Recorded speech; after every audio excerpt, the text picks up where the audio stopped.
Ay, grabe talaga nangyayari ngayon sa abot kamay na pangarap na kung saan ipinakita ng episode para bukas o yung teaser. Yes guys, dito nga si Moira is talagang gusto niya nang lumaya. Actually, hindi pa nga siya nagtatagal dyan. Wala pa yata isang linggo, no? Gusto niya nang makalabas.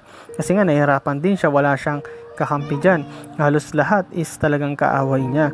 Ngunit dito, this time is may nakakuha siyang kakampi sa tulong nga ni Ninang. And yes guys, ito nga si Ninang is nabigyan niya ng pera at natulungan niya rin o nasunod niya yung gusto. Kaya nga, in favor siya naman yung humihingi na kung saan nga ang gusto nito ni Moira is ipapatay yung Star Witness. And yes guys, yung Star Witness dito sa kaso niya, which is si Dax.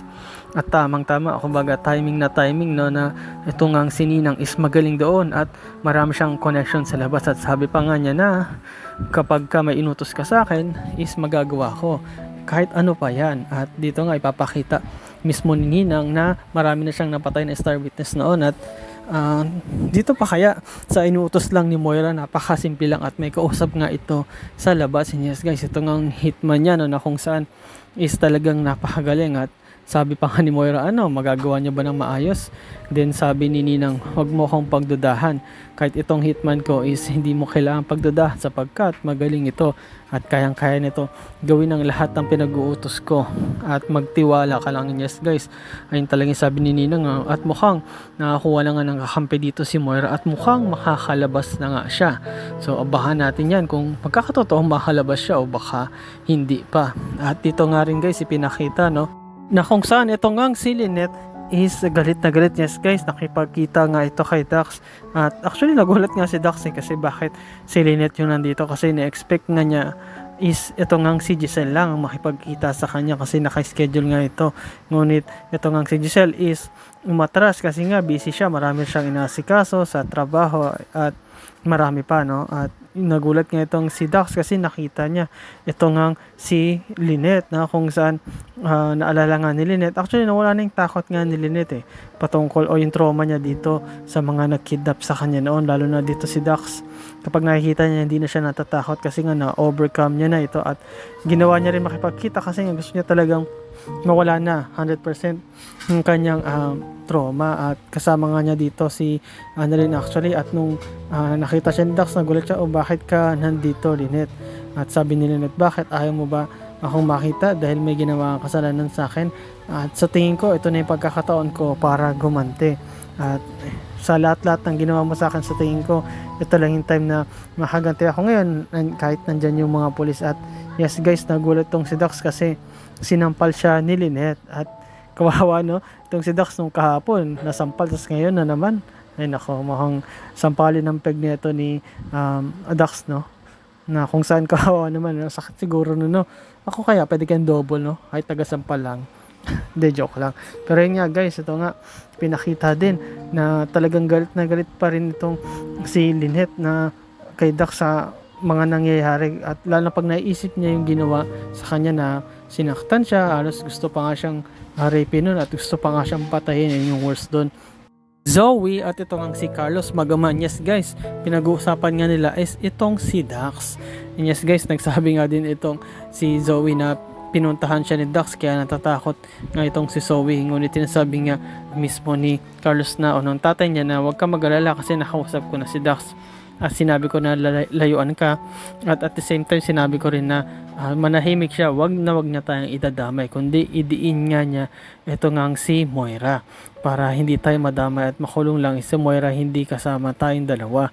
At sabi mismo ni Zoe na dapat is ipapatay na lang yan si Dax kasi kung hindi magsusumbong ito at talagang madadamay tayo kahit hindi magsalita si Mami. Pero kung itong si Dax is magsasalita, so mahirap yon. And yes guys, habang nag-usap nga sila, tumawag nga rin itong si Moira. Yes guys, ito nga nakausap na naman niya ang kanyang anak na si Zoe. At ito namang si Zoe is nag-report agad, nagsusumbong nga dito sa mama niya. And yes guys, kung nagtataka kayo sa nakakuha ng cellphone tong si Moira, syempre dun mismo sa kulungan at magaling ito, nakagawa to ng paraan para maging kakampi niya itong si Ninang at pinapahiram na siya.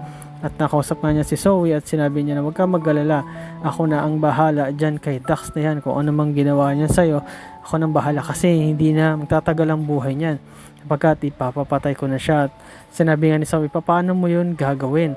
Sino yung contact mo? Nasa loob ka. Ngunit sinabi nga ni Moira, wala ka tiwala sa akin, ako na ang bahala.